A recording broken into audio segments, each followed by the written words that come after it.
Благодарам, председател. Јас најпрво кратко процедурално ќе изреагирам на изјавата на министерот, кој што овде е представник од власта и не може со пратениците да се конфронтира и да вели дека е добро што се освестиле. Ние овде треба да се радуваме што конечно вие сте изнервирани, па и освестени, после долг период. Состојбата дека е алармантна, е алармантна. Но јас ќе одам малку хронолошки, па ќе ве потсетам дека владата, оваа последнава старо-нова влада, се изгласа на 30 август оваа година, што значи дека се поминати близу 40 дена од како владата профункционира и 40 дена ви треба да поднесете ваков предлог закон за состојба за која што велите дека ВМРО ДПМН е виновно, ги кочи процесите, го кочи носењето на овој закон, а ние 40 дена ве чекаме да донесете едно некомплетно предлог законско решение. Ќе ви кажам точно зошто и точно по овој амандман. Инаку бројките на 30 август поднос на новозаразени. За чудо тој ден беа паднати од претходниот ден на 131 новозаразен, на 39 новозаразени и 4 починати, а вчера имавме 628 новозаразени и 15 починати. 40 дена ви треба да помине период во кој што имаме илјадници нови новозаразени и неколку стотици починати. Затоа мислам дека ВМРО ДПМН и опозицијата во парламентот, ама апсолутно воопшто не сноси вина. 40 дена го чекавме ова предлог законско решение. И конечно дојде во собрание на 8 октомври, а денеска сме 28 октомври, значи 20 дополнителни дена, во кои што ви текна дури денес утрово да поднесете амандмани на предлог законското решение, кое што е нели многу итно. Само не знам, ако се случеше овој предлог закон да биде минатата недела на 18-тата пленарна седница ставен на дневен ред, како тогаш ќе ги добиевме овие амандмани, или дополнително ви текна дека негде ја утнавте работата после она изјава на министерот на 19-ти, кога ги најави официјално мерките, а мерките воопшто ги немавме во предлог законското решение. Предлог законското решение содржано беше од 9 члена, и тоа беа зафатени од постоечкиот закон. Членот 28 се менува, членот 61, 64, 66 и 67 и плюс се додава еден нов член 66б. Значи, пред амандманиве да ги имаме, со предлог законот за заштита на населението од заразни болести, имавме 9 члена, кои што се однесува на овозможување на лекување на пациентите доколку за тоа се укаже потреба и даде напатствие министерот, да можат да се лекуваат во приватни здравствени установи и во однос на проширување на надлежностите на инспекцијскиот надзор. Значи, толку се однесуваше тоа првичното предлог законско решение за овој толку алармантен закон. И сега, што сакам да потенцирам конкретно по овој амандман. Овој амандман утрово донесен, велите, се однесува на членот 1 од предлог законот, а членот 1 се однесува на членот 28 од постоечкиот закон, а членот 28 од постоечкиот закон спаѓа во групата изолација, здравствен надзор, карантин, превоз и задолжително лекување, па сега со еден дополнителен амандман ќе го измените и насловот на овој дел од постоечкиот закон, но во овој постоечки закон има една друга група, тоа е група 2 или оддел 2, не знам, каде што тој оддел 2 носи наслов мерки за спречување и сузбивање на заразни болести, и во овој дел членот 12 и членот 13 се однесуваат на општи и посебни мерки за заштита на населението од заразни болести.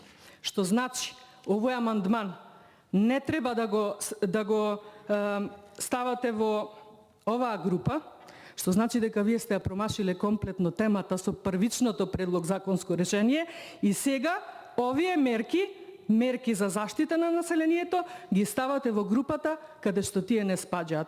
Овде можеби требаше да реагира и законодавно правната комисија, но за жал овдека повеќе функционира мнозинството отколку реално нешто навистина да се согледа и да се реагира на тоа.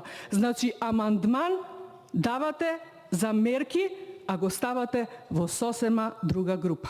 Или групата се однесува, како што реков, за изолација, во постоечкиот закон, тука имаше 5 става и во секој од нив стои за некои други болести, нормално тука не е опфатен на корона ковидот и сега тука стојат за задолжително лекување, за изолирање на лица, за мерка строга изолација и така натаму, а вие со денешниот амандман додавате ставови во кои што се набројуваат мерки. Значи, тотално промашен амандман. Толку од вашата сериозност и ангажираност за оваа навистина алармантна ситуација и затоа го разбирам министерот зошто барем денес е нервозен. Добро што сте нервозен. Сега конкретно нешто околу тоа што го предлагате, иако како што потенцирав, не спаѓа тука каде што спаѓа, се надевам дека некој ќе реагира, освен нас опозиционерите, и велите, додавате по ставот 2 во членот 1, додавате уште нови 3 става. Првите 3 се со предходно со предлог законот и додавате она што веќе и предходните колеги го прочитаа, па велите носење лична заштита на лицето и тука набројувате респираторна маска, хируршка маска, маска за повеќекратна употреба и така натаму. Колку од овие маски навистина се такви какви што треба да бидат и да имаат функција за заштита, навистина не знам дали тоа ќе може еден инспектор да го увиди, пример маски за повеќекратна употреба, а прашање е дали некој навистина може да си дозволи во својот семеен буџет да се снабдува со маски за повеќекратна употреба и така натаму и потенцирате, значи носење лична заштита на лицето при излегување надвор од својот дом, односно при движење на јавни места и површини од отворен и затворен тип. Значи овде е многу јасно. При излегување, при заклучување на вратата од сопствениот дом, ние мора задолжително да ставиме маска на нашето лице. И затоа не ми е јасно зошто потоа наведувате пазари, јавен превоз, влез во затворени простори. Ова е дополнително збунувачки. Значи, кратко и јасно треба да му кажете на населението дека откако ќе излеземе од својот дом, ние задолжително мора да носиме маски. Колку е тоа добро или не, има и други постручни од мене што треба да се изјаснат, дали тука спаѓаат деца кои што имаат до 3 години, едно бебе дали ќе му ставиме маска, дали тоа ќе разбере што треба да прави, а велиме треба да се излегува на отворен простор, на јавни површини, да се прошета, да се излезе и така натаму. Понатаму втората точка велите задолжителна самоизолација при тестирање за коронавирус. Тука колегата Синиша добра забелешка даде, јас само ќе дадам едно дополнително прашање доколку нервозниот министер сака да ме изслуша.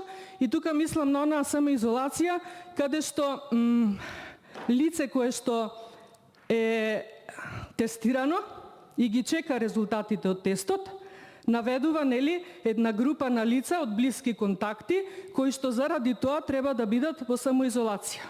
Доколку тестот на ова лице испадне да е позитивен, да е негативен, ова лице ќе биде ослободено, дали и наведениве лица што имале близок контакт ќе бидат ослободени или ќе издржат таа самоизолација. Јас лично имав во моето семејство пример каде што оној што го посочи беше ослободен затоа што тестот му испадна негативен после 3 дена од добивање на резултатите, а посочените лица, иако негативни, си ја издржаа самоизолацијата од 10 дена. Тоа ми е забелешката, можеби треба да се допрецизира и овој дел од одредени периоди од деноночието, на што се однесува тоа, апсолутно неодредено во кој период од денот, некој, ако вие речете навечер не може да се собираме, па ќе се соберат младите преку ден и ќе си прават журки.